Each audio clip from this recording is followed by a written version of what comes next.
Good afternoon, Warriors. Today is Friday, December 20th, 2019, the last day of the school year for 2019. It's the last school day for the decade. Hard to believe. I hope everyone has a nice and enjoyable and relaxing Christmas break.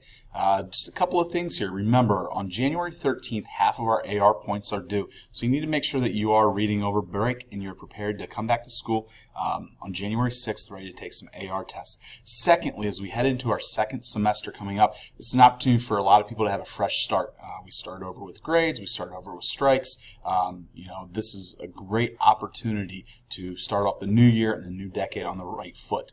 With that being said, students, if you've run out of school supplies, whether it be pencils, pens, paper, your earbuds, during the first semester, we ask that you go out and please replace those school supplies so that you have them and are able to focus on what needs to be done in school and that you are prepared for each and every class.